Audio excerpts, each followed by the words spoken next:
Mumula sa Presidential Communications Operations Office. Kasama ang Philippine Information Agency, Philippines News Agency, Philippine Broadcasting Service, Radyo ng Bayan, IDC, at Telebisyon ng Bayan. Narito ang Radyo Vision.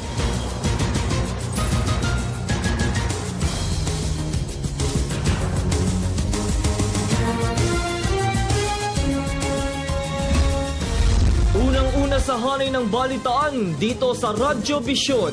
Pangulong Aquino pinangunahan ang paggunita sa ika-70 anibersaryo ng tinaguriang Leyte Gulf Landing. Pilipinas at mga kaalyadong bansa tiniyak na hindi na mauulit ang ikalawang digmaang pandaigdig. Philippine Coast Guard tiniyak ang pagbibigay seguridad sa mga pasahero sa mga pantalan ngayong holiday season. Alerto nito itataas sa Biyernes. Pamunuan ng LRT at MRT patuloy na tiniyak ang pagbibigay ng serbisyong ayos sa mga pasahero. 3.7 bilyong pisong pondo inilaan sa rehabilitasyon ng mass transit ng bayan. PBOX nagsagawa ng aerial inspection sa paligid ng Bulkang Mayon matapos makitaan ng lava flow ang naturang bulkan. Good news! Presyo ng commercial rice sa mga pamilihan bumaba na ng 2 piso. At Pope Francis pinangunahan na pag-beatify kay Pope Paul VI. Siksik ang mga balita kaya tutok lang habang nag-aalmusal dito sa Radyo Vision.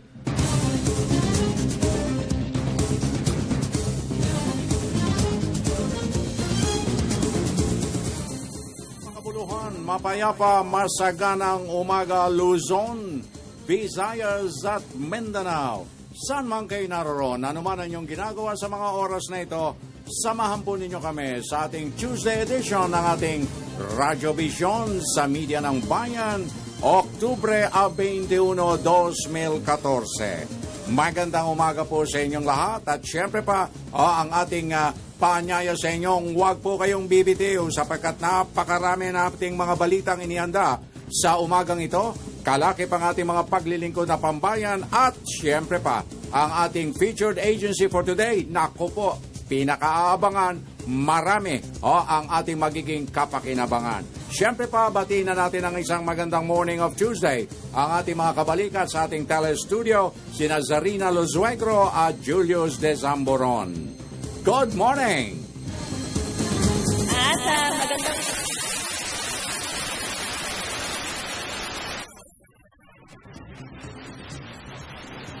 Yung mga pinakamaiinit na balita sa iba't ibang bahagi ng Pilipinas.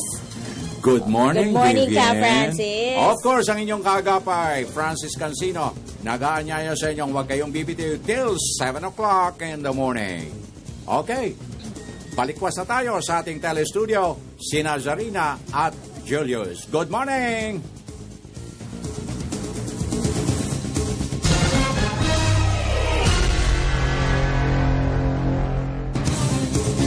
Maraming salamat Francis and Vivian. Magandang umaga bansang Pilipinas. Ngayon po ay ka-21 Oktubre sa taong 2014. Narito na po mga balitang nakalap ng media ng bayan. Una po sa ating balita, hiniling ni Senadora Miriam Defensor Santiago sa Department of Justice na payagang dumalo sa pagdinig sa Senado ang 2 testigo kaugnay ng pagpatay sa transgender woman na si Jennifer Laude. Natakdang gawin ang pagdinig ng Senate Foreign Relations Committee sa Miyerkules sa ganap na alas 10 ng umaga at pangungunahan nito ng Senadora. Kasunod naman po na inaasahang pagdagsa ng mga biyahero para sa nalalapit na undas, itataas ng Philippine Coast Guard ang kanilang alerto sa Biyernes, Oktubre 24. Layon po nito na matiyak ang mga kaukulang hakbang na magsisiguro sa kaligtasan ng ating mga kababayang uuwi sa kanilang mga probinsya. Samantala, tumataas naman po ngayon ang presyo ng mga ibinebentang bulaklak sa Metro Manila sa harap na rin ng nalalapit na paggunita sa undas. Tumaas sa 200 hanggang 25 piso ang presyo ng kada dosena ng rosas mula sa 120 pesos noong nakaraang linggo. Ayon po sa ilang tindera, ang pagtaas ng presyo ng mga bulaklak ay bunsod ng mababang supply nito. Tiniyak naman po ng Department of Justice ang patas na pagkalap ng mga impormasyon kaugnay sa alegasyon laban kay Vice President Jejomar Binay ukol na rin po sa issue na umunay overpriced Makati Car Park Building 2. Ito ang sinabi ni Justice Secretary Leila De Lima sa oath-taking ceremony ng mga bagong talagang regional directors at assistant directors ng National Bureau of Investigation. Ayon po kay De Lima, patuloy ang pagkuha nila ng pahayag ng mga nag-aakusa kay Binay, kabilang na si dating Makati City Vice Mayor Ernesto Mercado. Matapos ito ay saka kukunan ng DOJ ng response statement ang kampo ng Vice Presidente.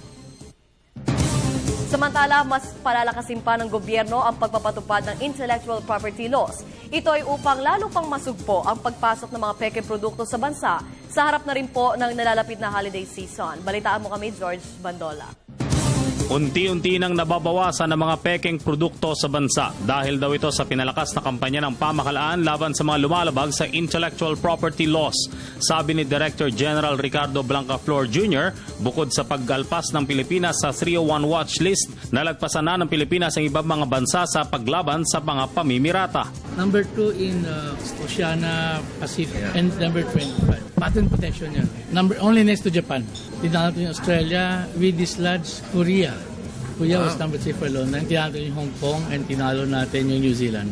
Ngayong papalapit ng holiday season, mas pinapalakas daw ng IFOFIL ang kampanya dahil sigurado na ang pagdagsa nito mula sa mga food items, damit, gamot, DVD and CDs at iba pa. Continued vigilance, continued interagency joint operations, and continued awareness. Kaya nagpapasalamat ako sa inyo to raise awareness because half of the fight is raising awareness. In today's summit, we will also show young people how to get involved.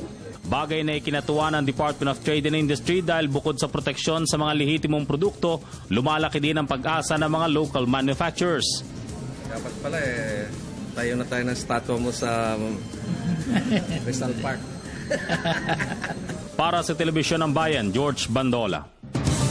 At yan po mga may init na balita hanggang sa mga oras na ito. Mamaya po ay makakasama natin si Julius de Samburon para sa pinakauling balita at sitwasyon sa trapiko ng Kamaynilaan. Pero sa ngayon, balik muna tayo kay na Francis at Vivian sa Radyo ng Bayan Studio. Thank you very much, Zarina. At nako, siguradong kapakipakinabang ang lahat ng mga unang bugso ng ating balitang tinanggap mula sa ating mga kabalika dyan. But anyway, alam mo ba, Vivian, na meron akong naapuhap na balita? Nagdaramdam ang mga vendors. Yung mga sidewalk vendors, nagdaramdam sa MMDA. At binansagan nilang matapobre ang Metro Manila Development Authority dahilan sa paghihigpit na ginagawa nila sa mga vendors. Ikaw, tatanungin kita, personal, galit ka ba sa mga sidewalk vendors? Hindi naman ako galit ka, Francis, pero siguro tandaan lang natin na ang ating mga kalsada, hindi lang sila ang may karapatan dyan, kundi lahat ng bawat Pilipino. At kapag kasi naharangan yung ating mga kalsada, ay kawawa din yung iba nating mga kababayan na nahuhuli sa kanilang pasok, nawawalan din sila ng kinabubuhay. So siguro, balansihin lang natin itong karapatan na ito. No? I-respect lang natin yung karapatan din ng ibang tao. Siguro okay lang na may ikabubuhay sila, pero tumabi lang sila sa daanan. Well, ang sa aking pananaw dito at perspektibo, siguro katungkulan ng bawat pamahalaang lokal na bigyan sila ng isang lugar. That's right. Hindi ba? Para makapaghanap buhay. Kasi kapag nawala ng hanap buhay itong mga ito, abay sa maniwala ka sa hindi, dagdag liabilidad ng ating lipunang ginagalawan. Ang magiging takbo ng panahon, wag. Sila'y lumalaban ng parehas, namumuhay ng ikangay may dignidad kahit na sila'y vendors. Pero wag natin silang, tandaan natin, lahat, sabi mo nga, may karapatan. Hindi ba? Saka siguro yung approach din, Francis, sa ating mga vendors, huwag masyadong marahas. Yun. Huwag mo mga mapagsisisipain yung pag si Wilson, si Greg, ang Anthony, ang nagbe-vendor at may kalalagyan ka, ilalagay kayo sa underpass niyan. Okay, so tuloy-tuloy na tayo. Samantala, sa unang bugso ng ating provincial report. Bayan Patrol Report! Okay. Puntahan na natin ang radyo ng Bayan Butuan with Malu Pizarro Apego. Malu, mayong buntag, konektado ka. Masyong buntag din sa imong kasamang Francis. Ilulunsad dito sa Caraga Region sa darating na Nobyembre 26 nitong taon ang Visit the Philippines 2015. Ayon kay Department of Tourism Caraga Vivian Regional Lawag, Director Letitan, Ronald kabilang sa mga Valdez. kaganapan sa paglulunsad ay ang press conference Ay, at magabigat. motorcade na lalahukan ng mga Paksa. tourism-related establishments at mga pampubliko at pribadong establishmento na may kinalaman sa tourism industry. Isa sa mga hakbang sa Visit the Philippines 2015 ay ang paghihikayat sa mga Pilipino sa kanilang mga kaibigan at kamag-anak na nasa ibang bansa na mangimbita ng kanilang mga kaibigang banyaga na bumisita sa Pilipinas. Napag-alamang ang Caraga Region ay may maraming tourism spots na maaring ialok sa mga bisita. Para sa mga mahihilig sa research, maaari silang dumalaw dito sa lungsod ng Butuan at Surigao del Sur. Sa leisure naman, Surigao del Norte. Para sa meetings, incentives, conventions at exhibitions, ang lungsod ng Butuan at Surigao City ang maaring puntahan, at para sa ecotourism, naririyan ang Siargao Island, Surigao del Norte. Ang mga top 5 tourists sa Caraga Region ay mga Amerikano, Chinese, Japanese, Australians at Koreans. Para sa Radyo Vision, Malu Pizarro Apego mula sa DXBN Butuan, Media ng Bayan. Thank you very much, Malu Pizarro Apego. Samantala mula sa Agusan del Norte, dumako naman tayo sa Lawag City. Naroon ang ating kasamang si Ronald Valdez na imbag gabigat kakabsat. Ronald, konektado ka. Pangunahing target ng Philippine National Police sa kanilang operasyon ngayon dito sa Ilocos Norte ang dakil lahat ang mga top 10 most wanted person sa kada syudad at munisipalidad. Sinabi ni Police Senior Superintendent Antonio Mendoza Jr. o ICPNP Provincial Director ng Ilocos Norte, nakakalampagin nila ang bawat istasyon araw-araw upang hanapin ang mga nahuli nilang most wanted person bilang pagsunod sa utos ni PNP Region 1 Director Police Chief Superintendent Roman Felix. Ipinaliwanag ni Mendoza na saan man sulok ng Pilipinas ay hanapin nila ang mga kriminal upang iharap sa korte at pagdusahan ang kanilang ginawang krimen. Tutulungan niya ang PNP Provincial Intelligence Office upang tukuyin kung saan nakatira ang mga suspetsang pinaghahanap ng batas at walang magiging rason pa ang bawat istasyon ng pulis sa lalawigan. Ayon kay Mendoza, nagpapahayag na hindi nagtatrabaho ang sinumang istasyon ng pulis na walang maibigay na report tungkol sa nadakip na most wanted person at paapektuhan ang kanilang mga scorecard. Itinagdag niya na nakahanda rin ang pondo mula sa lokal na pamahalaan ng Ilocos Norte para sa kanilang operasyon upang madagip ang mga taong pinaghahanap ng batas. Para sa Radyo Vision, Ronald Valdez mula sa DWSP Radyo ng Bayan Lawag, Media ng Bayan. Maraming salamat, Ronald Valdez. Mula sa Lawag, bumaba tayo sa Radyo ng Bayan Naga, Bicol Region. Alamin natin kay Pax Rengalota ang mga pinakahuling kaganapan. Pax, marhay na aga sa imo, konektado ka. Diyos mabalos ka, Francis, ipinag-utos ng pamunuan ng 19th Infantry Division ng Philippine Army, nakabase dito sa Camarines Sur, paigtingin ang seguridad sa mga kampo militar sa buong Bicol. Bunso dito ng mga ulat ng karahasan ng mga rebelde New People's Army o NPA na karamihan ang naging biktima ay mga miyembro ng CAFGU. Ayon kay 9th ID Philippine Army Commander Major General Yerson Dipaiso, kinakailangan na dapat maging alerto ang lahat ng mga field commanders sa mga kampo ng militar, lalo na sa mga liblib na lugar na pinaniniwalaan, pinagpupugaran ng mga kalaban. Kanya pa rin inutos na palakasin ang intelligence network ng mga field units ng Philippine Army. Matatandaan na noong nakarang linggo, isang dating CAFGU na kinilalang si Nilo Roldan, pinagbabaril patay sa Gatchetorena, Camsur. At isa pa rin CAFGU, kinilalang si Jesus Kalawanan, nagtamo ng 11 tama ng bala sa kanyang katawan. Samantala kamakailan, dinukot ng mga NPA si Ricky Neo sa Ragay, Camsur na hindi malaman na dahilan. Ayon pa rin kay Major General Dipaiso, maliban pa sa internal security operations na ginagawa ng Philippine Army sa Bicol, ipinagpapatuloy din ito ang pagtulong sa paglikas ng mga taong naapektuhan sa pagiging abnormal ng Bulkan Mayon. Para sa Radyo Vision, Pax Rengalota ng DWRB, Radyo ng Bayan Naga, Camsur, Media ng Bayan. Thank you very much, Pax Rengalota, Radyo ng Bayan Naga. Samantala, Vivian, yung ating aparador ng message center. Oo, mapakarami nang nagte-text sa atin. Good AM ka, Francis at Vivian. Pakibati po ang apo ko sa kaniyang 10th birthday ngayon. Uy. Si Maha Esma ng Mako Comval. Kayo po ang orasan niya tuwing 6 a.m. ng umaga bago siya pumasok sa school. Salamat, Nena ng Comval Prof. Maraming salamat po sa inyo, Miss Nena, and happy birthday sa inyong apo. Good morning po, pakigreet po ng happy birthday si John Ray Scalo. Good luck sa kanilang laro ngayon sa SC-UAA. God bless you always. Naku, napakaraming nagse-celebrate ng birthdays today. Sige. At maganda umaga po, Kuya Francis at Miss Vivian. Bumabati lang po ng maganda umaga, Verl Vincent ng Southern Leyte. Maraming salamat po. Okay, gandang umaga ka Francis at Vivian. Happy Tuesday. Both of you, congrats ka Francis for being an awardee ng PAO, Chris Plaza ng Agusan del Sur. Magandang umaga po ka Francis and congratulations at magandang Vivian. Nanonood po ako ngayon, Mark Joseph ng Apaap, Dapitan City, Zamboanga del Norte. Good AM, Sir Francis. Congrats po sa bagong parangal ng PAO sa inyo. More power po sa inyo. God bless Verhil ng Cagayan de Oro City. At para sa mga nagdiriwang na espesyal na araw, mula sa amin ni Vivian, para sa inyo.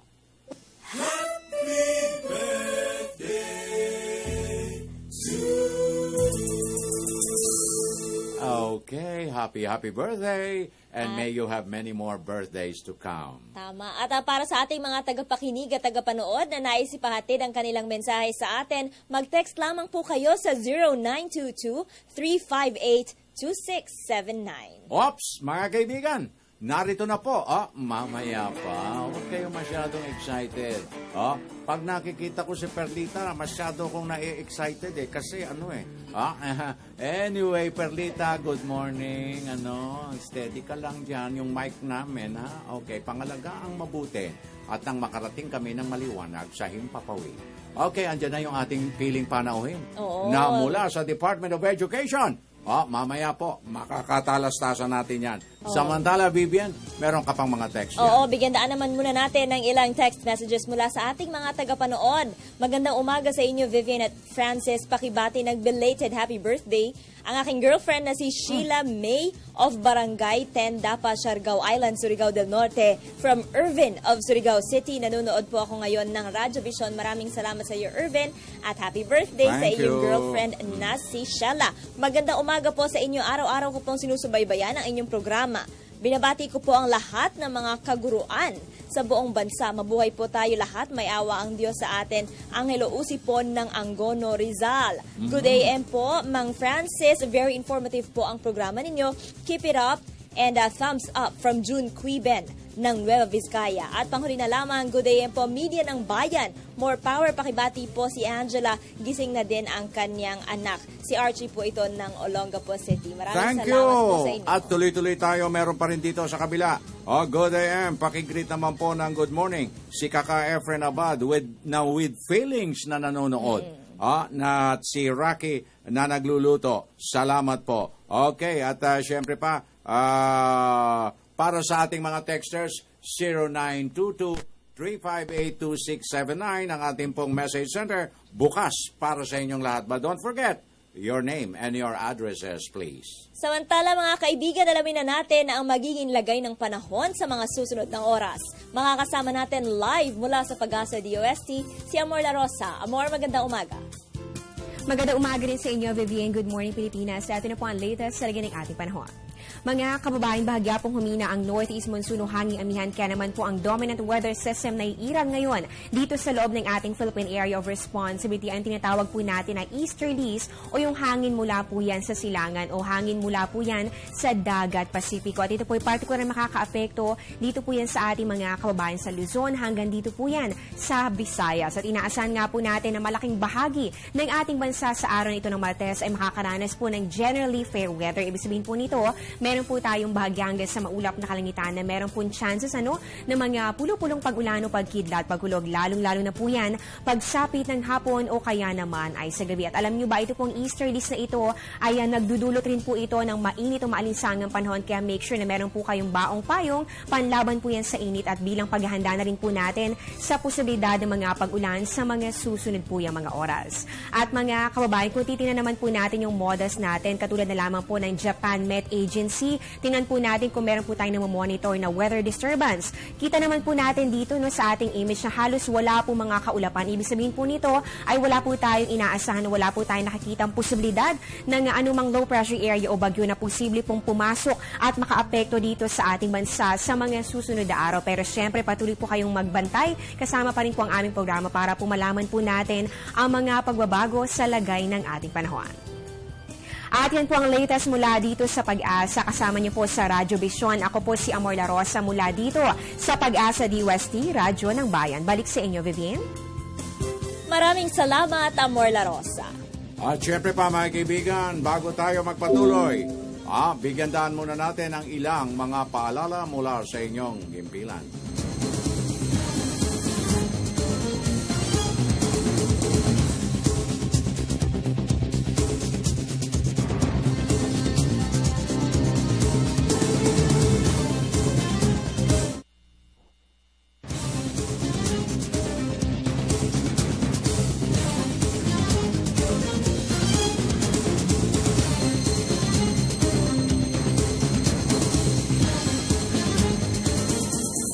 Tuloy-tuloy na tayo mga kaibigan sa oras na 27 minutos. 40 segundos makalipas ang alas 6 at Vivian sa ating mga texters, huwag po kayong magdaramdam. If ever hindi po namin nabasa ni Vivian ang inyong mga mensahe, huwag po kayong luluha. Bukas, sa mga susunod na araw, anyway, tayo po ay nasa Himpapawid hanggang Biyernes. Mondays to Fridays, 6 to 7. Okay? So, narito na ang ikalawang provincial roundup natin sa ating Bayan Patrol Report. Unahin na natin ang ating radyo ng Bayan Lucena with Jigs Rodillas. Jigs, magandang umaga. Konektado ka. Bumagsak ng malaki ang bilang ng mga rebelding New People's Army sa Southern Luzon ayon sa pinakahuling pagtaya ng Armed Forces of the Philippines. Sa isinagawang third quarter internal peace and security operations assessment sa buwang kasalukuyan, sinabi ni Major General Ricardo Visaya, commander ng SOLCOM AFP, na sa pagkakaaresto sa matataas na lider ng kanilang kilusan tulad ni Dionisio Almonte alias Ino at Florentino Pura alias Suling ay tuluyan na nagkaroon ng demoralisasyon sa kanilang hanay. Idinagdag pa ni Visaya na sa ngayon, mismong ang taong bayan na ang tumutulong sa militar sa paghahanap sa mga rebelding NPA. Ang pagkahuli kina Almonte at Pura ay dulot ng impormasyon na ipinasa ng mga sibilyan sa militar. Sinabi pa ni Visaya sa kanyang brigade at battalion commanders na ibuhos ang kanilang operasyon at paigtingin ang combat efficiency upang maging normal ang takbo ng pamumuhay sa Southern Luzon. Mula sa Radyo ng Bayan Lucena, Jigs Rodillas, Media ng Bayan. Maraming salamat, Jigs. Samantala, dumako naman tayo sa Cagayan de Oro City. Naroon ang ating kasamang si Romy Kapinpuyan. Romy, maganda umaga. Konektado ka. Magkaisang pinangunahan ng Bureau of Animal Industry ng Department of Agriculture at ng City Veterinary Office sa lungsod ng Cagayan de Oro ang libreng mass dog rabies vaccination campaign. Sa temang Together Against Rabies, layuning nabanggit ng mga tanggapan na maiiwasan ang lalong tumataas na bilang ng mga nagkakaroon ng rabies. Hinikayat ni Dr. Perla Asis, ang City Veterinarian sa lungsod ng Cagayan de Oro, ang mga dog owners na i-avail itong free mass vaccination dahil para din lamang ito sa kailang kapakanan at sa layunin ng lungsod na magiging rabies-free. Sa ilalim ng Republic Act No. 9482 o ang Anti-Rabies Act of 2007, isang batas na nagpapatupad para sa pag-control at pag-eliminate ng animal rabies. Sa ilalim ng batas, kailangan na may local ordinance para makasupport sa National Rabies Prevention and Control Program, gayon din ang istriktong pagpapatupad ng dog impounding activities. Ang libreng mass dog rabies vaccination campaign ay sinimulan noong Setyembre 28 at tatagal hanggang sa buwan ng Disyembre. Para sa Radyo Vision, Romy Kapinpuyan, Cagayan de Oro, Media ng Bayan. Maraming salamat, Romy Kapinpuyan. At muli, balikwasan natin ang Radyo ng Bayan Naga with Pax Rengalota. Pax, marhay na aga, konektado ka. Okay, medyo bumitaw ang linya ni Pax. Tuloy-tuloy na tayo at mga kaibigan, mamaya po makakapiling natin sa ikalawang bahagdan ng ating Radyo Vision sa Radyo Media ng Bayan ang ating pong buting panauhin mula po sa ating Department of Education. Ayan. ating mga tagapanood at tagapakinig, i-reserve lamang po ninyo ang inyong... Para po sa ating mga tagapanood at tagapakinig, i-reserve lamang po ninyo ang inyong mga katanungan at ipaalam po sa amin maya-maya lang. Pero basahin ko muna ang ilang text messages dito. Good AM po, Ka Francis at Vivian. Pakibati naman po ang pamilya Patropis at Sidlakan at ang kanyang ina na si Mengi Rose ng Libon Albay. Magandang umaga po sa inyo. Finals week ng Miriam College. Good luck to all students mula kay Prof. Al ng Miriam College. Maraming salamat. Hi, isang magandang umaga. Please greet my Spartacus colleagues from Crown Asia, Paulo Park, Beth, Miriam, Hermie, Joy, Sheila, Luisa. Good luck sa caravan activity today. Maraming salamat po, Archie Herrera. At good AM Ka Francis at Vivian. Napakaganda po ng tambalan ninyong dalawa tuwing umaga.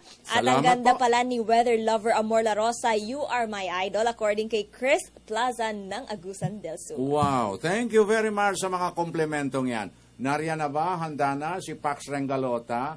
Okay, Pax, maray na aga. Konektado ka, Pax. Yes, maraming salamat Ka Francis.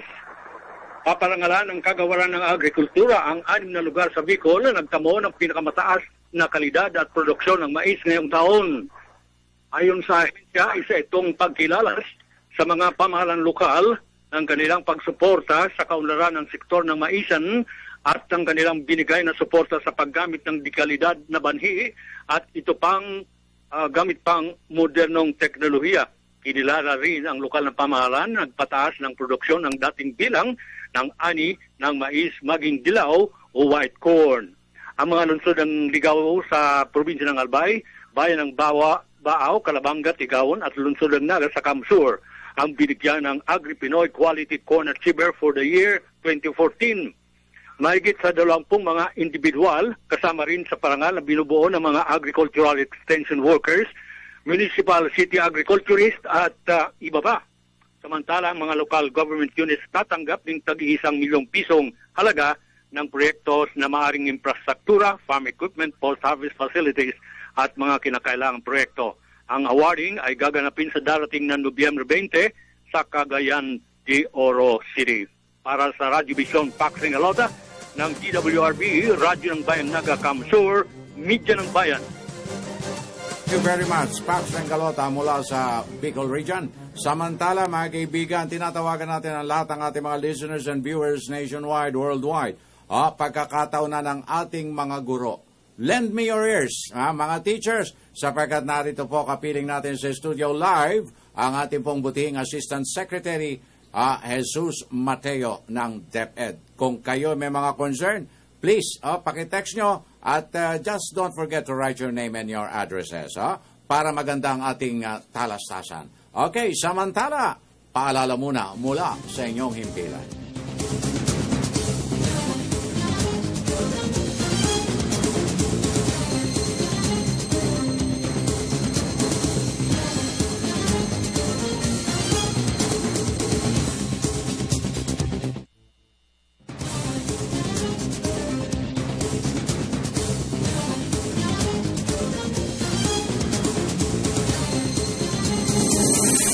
Nagbabalik po ang Radyo Vision at mga kaibigan, mga guro, mga magulang at mga mag-aaral. Makakapanayan po natin ngayong umaga.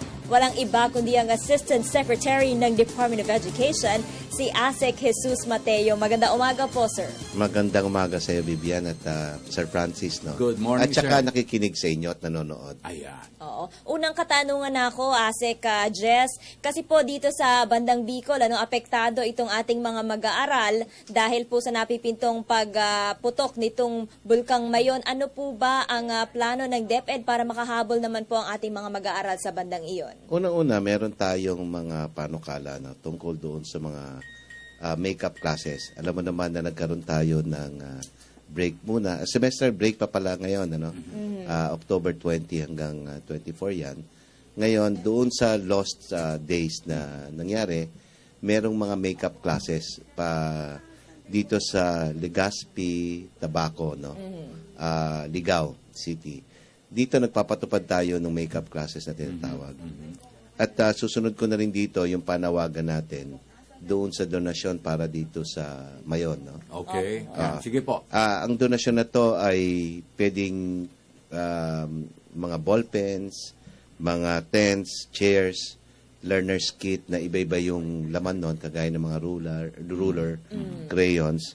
Kung pwede nilang dalhin doon sa opisina natin sa Region 5, DepEd, sa may Quanyon, Rawis, Legazpi City, o kaya naman dito sa ating central office sa may Meralco Avenue.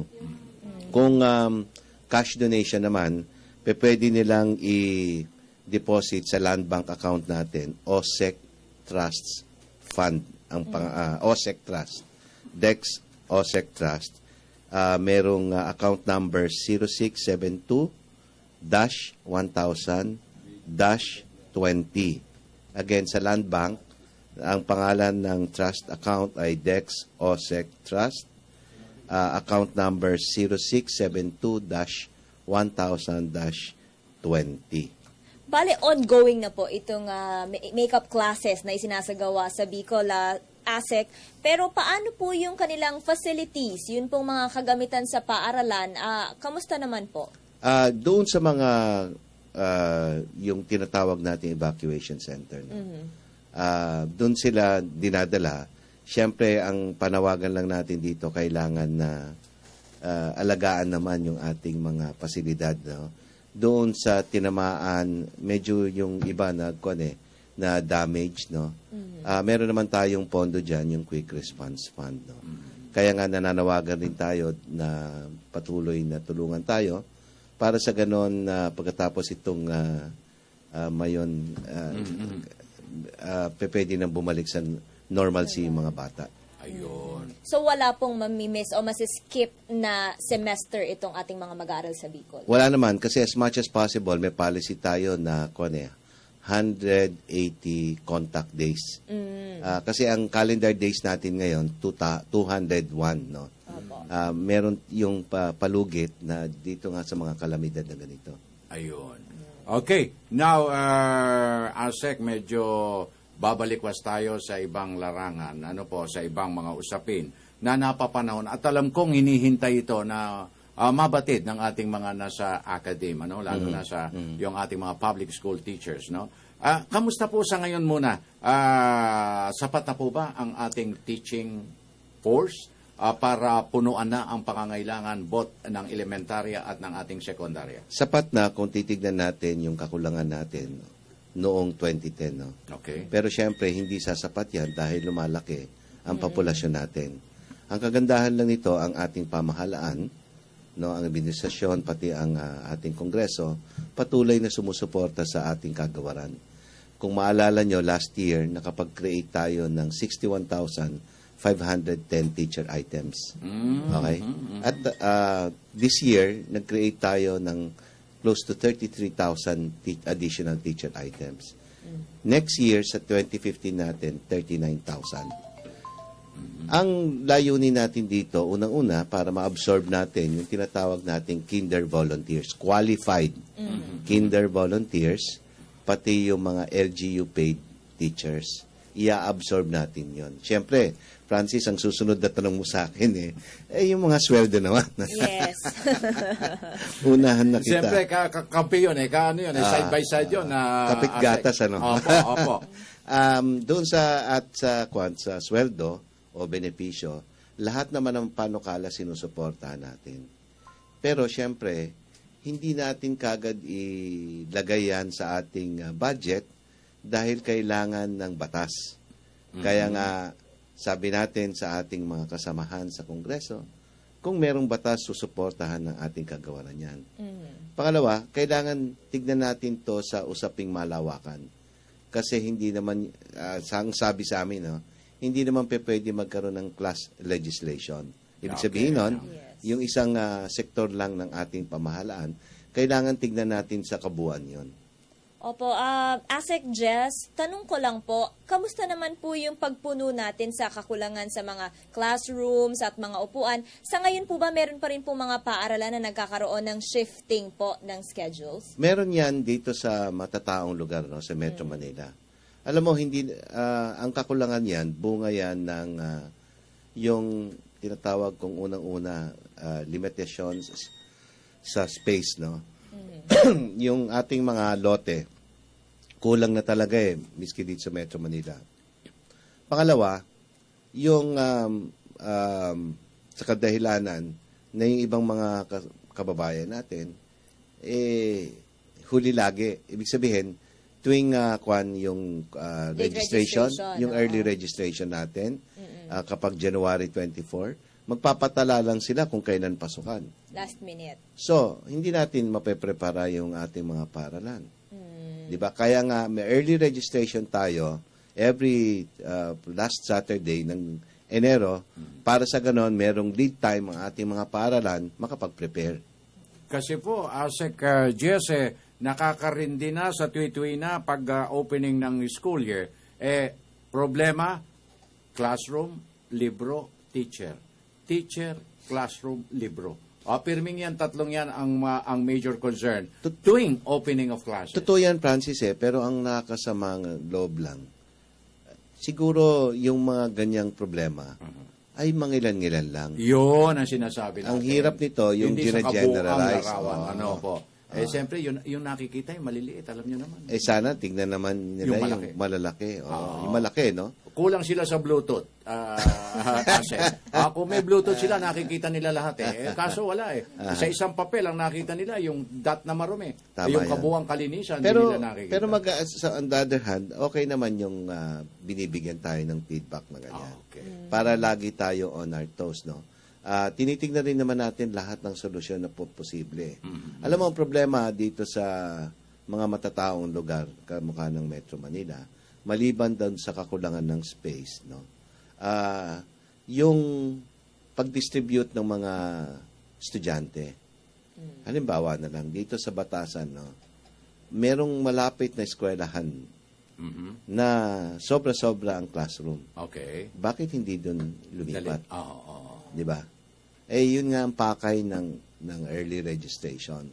Para antimano, malalaman na natin, bago pa magbukas ang paaralan, no? Buwan bago magbukas ang paaralan, makikita natin, ay sobra pala, so lalagay natin dito. Kasi ibang magulang ayaw nila. Pero yung nabanggit nyo kanina, Asek, talagang hindi na siguro natin pwede, Vivian, na bigyan ng limitasyon. Yung pag-exodus ng ating mga mag-aaral from the private going to the public schools. Yearly, nangyayari yan because of tuition fee issue sa mga private.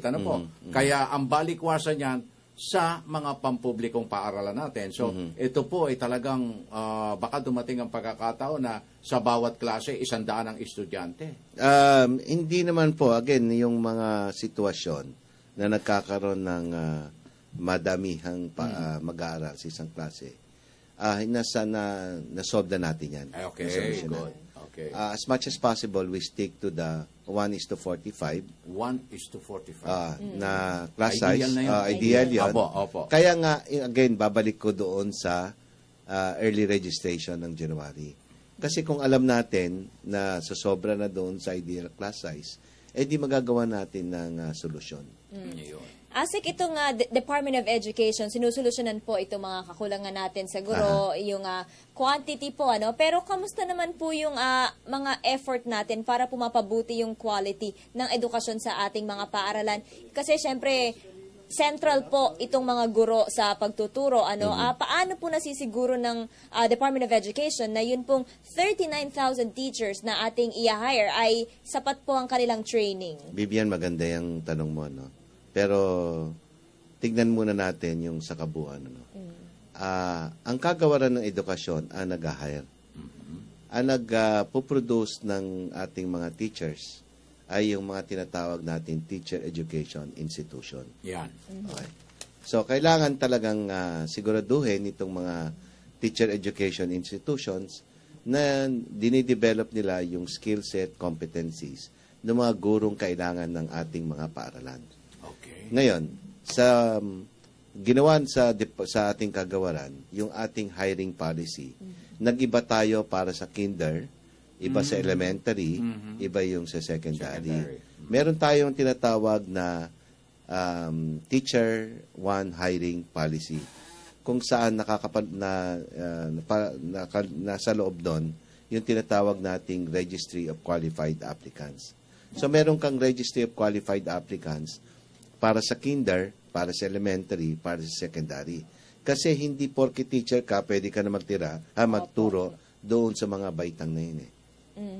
Kailangan may specialized training ka. Mas lalo na pagdating natin ng sekundarya o senior, ng high school. Pero ngayon, ito Vivian, isa pa rin sa mga, hindi naman natin sinasabing controversial na usapin, pero pinagtatalunan pa hanggang ngayon ng nasa academe, ng mga magulang at ng mga kabataan, yung usapin ng K-12 ASEC. Ito po, bigyan nyo nga kami ng mas malinaw-linaw na posisyon ng ating DepEd para sa pagkakaunawa ng mamamayan ng pangkalahatan. Okay, ang K-12, o K-12, naisa batas yan noong 2013. Right. Okay. Ang layunin nito ay para sa ganon, mahanda natin ang ating mag-aaral para doon sa tinatawag nating unang-una ASEAN 2015. Integration. Pangalawa, para sa ganon, sumunod tayo doon sa tinatawag na Bologna and Washington Accord, na kung saan nakasaad doon na kailangan ng isang bata ng 12 years basic education para pumasok siya doon sa tinatawag na university. Okay. Pangatlo, alam naman natin na hindi lahat ng bata merong kakayahan para sa rigors ng university life. You're right. Yes. Kaya nga po nakikita natin pagdating ng second year ang bata sa kolehiyo, nagda-drop out.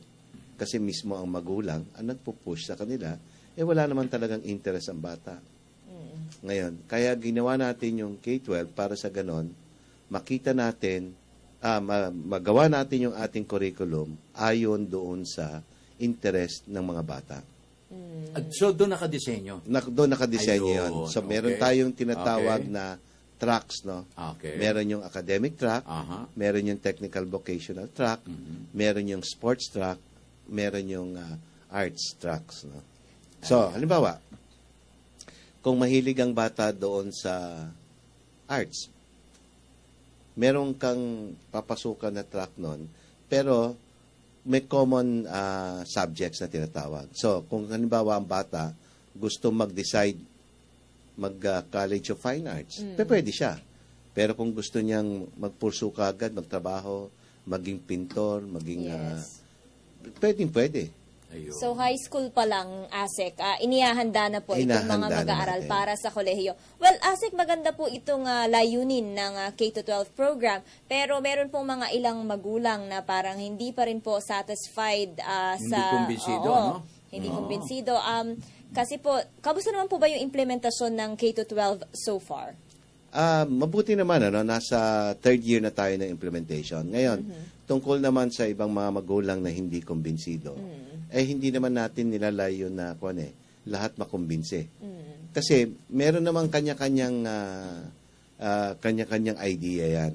Ang tanong lang, kailan tayo hihinto magdebate at kailan tayo action?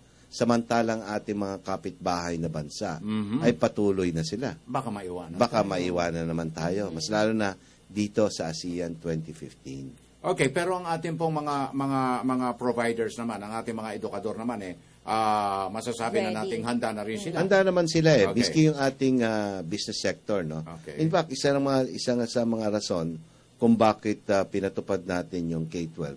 Dahil sabi ng ating mga business sector, hindi nyo naman pinoproduce yung dapat na i-produce yung na tao Walang competency, walang set skills. Yun. Tama yun, Asek. Vivian, naalala mo, merong naging pagtatalo dyan na doon daw sa unang dako ng ating edukasyon nawala yung K-12. Mas magaganda naging produce.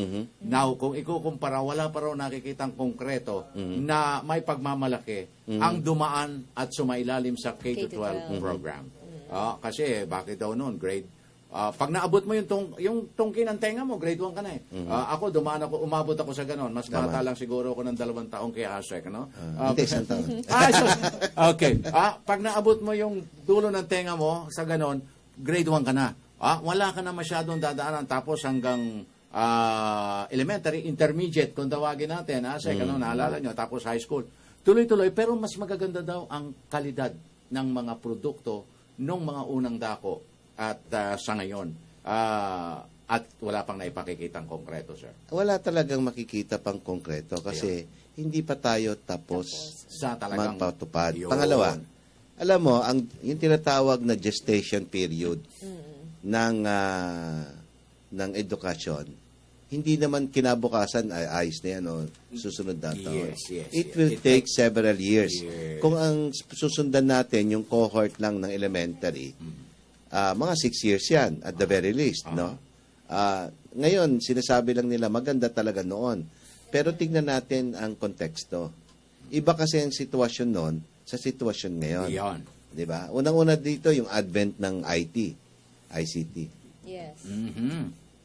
Asek, Jess, meron pong mga humihirit kasi ng mga magulang na kung pwede raw ba ay suspendihin muna itong K-12 program para sa more preparations para po sa pag-implement nito. So, ano po ang inyong response dito? Well, kailangan ba nating suspindihin din ang kinabukasan ng bata? Yun lang naman ang tanong rin. Yun ang mahirap sagutin.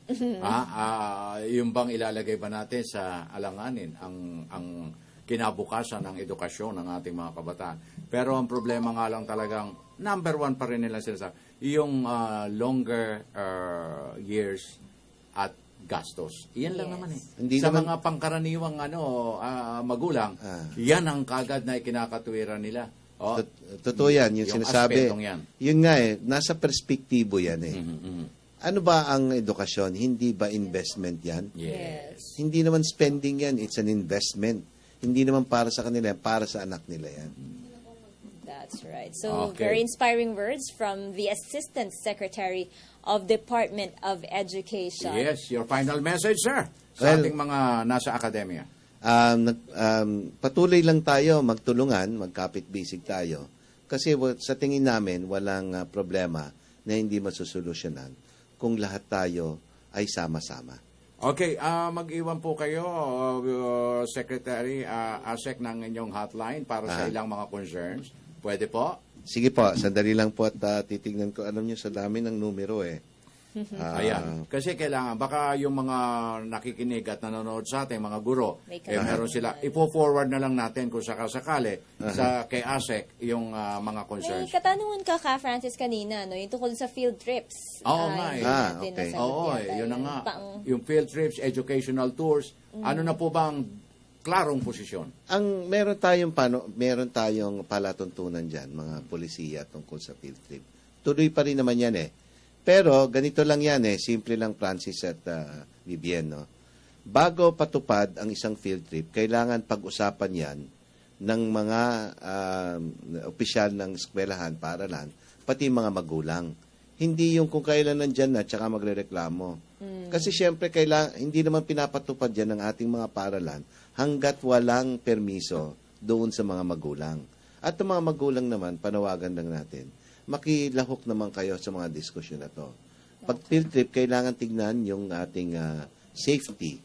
Kailangan tignan rin natin yung pagsama ng mga magulang doon sa field trip. Yan ang mahalaga. Okay, so gustuhin man natin, Vivian, na napakarami pa nating dapat itanong at liwanagin, pero talagang naging maramot na naman ang orasan sa kasesenyas nila Lane. Parang gusto na tayong magpinid ng tabing. Anyway. Okay, maraming salamat po, Assistant Secretary ng Department of Education, ASEC Jess Mateo. Samantala, bumalik muna tayo dyan sa studio kasama sina Zarina Julius. Tama yung sinabi ni ASEC, na itong education is investment, lalo na sa mga kabataan. Dahil ito yung hagdan o ito yung susi para magtagumpay yung kabataan natin ngayon. Kaya yung edukasyon po ay pahalaga natin. At syempre, wala nang dahilan para hindi ito tutukan ng pamahalaan. Sabi nga, sabi nga ng mga magulang, yun na lamang yung maipamamana nila sa kanilang mga anak, yung edukasyon. Dahil yan na lamang yung hindi mananakaw sa bawat isa sa atin. Syempre, pag yan yung talino, pag nagamit mo yan, yan yung magiging daan tungo sa iyong tagumpay. Okay. So, silipin muna natin sa puntong ito, Zar, Yes. yung sitwasyon dyan sa PhilCoA. Speaking of edukasyon na rin, yung mga papasok na estudyante natin sa kani-kanilang mga eskwela. So, sa may bahagi po ng PhilCoA, sa lungsod po ng Quezon, yan po yung live natin kuha. Bay, unti-unti na nagsisikip, Zar, yung traffic situation natin. Yan po, sa may bahagi po yan ng lungsod ng Quezon, yung mga galing ng Fairview at patungo ng Elliptical Road. Dito pa rin po yan sa Quezon City. Naway, nabusog po namin kayo ng mga balita at impormasyon natin namin ngayong umaga. Ako po si Zarina Lusuegro. Dahil Luzon, Visayas at Mindanao ang aming konektado, ito po ang pinagsanib na puwersa ng radyo at telebisyon. Ito po ang Radyo Vision. Ako po si Julius de Zamboron. Magkita-kita muli tayo bukas. Balik tayo kay Vivian at Ka Francis. Maraming salamat, Julius and Zarina, para po sa ating mga kababayan na mayroon pa pong katanungan sa DepEd. Maaari po kayong tumawag sa kanilang hotline sa 638-8637 o bisitahin ang kanilang webpage www.deped.gov.ph. At nagtapos na naman po ang isa pang edisyon ng Radyo Vision. Magkita-kita po tayo muli bukas, alas 6 hanggang alas 7 ng umaga. Ako po ang inyong lingkod, Vivian Gulia. At ang inyong pong naging kaagapay, Francis Cancino, minsan pa nag-iwan ng isang mapayapa, masagana at magandang umaga. Have a nice Tuesday ahead of us. God bless. Until tomorrow, maraming salamat po.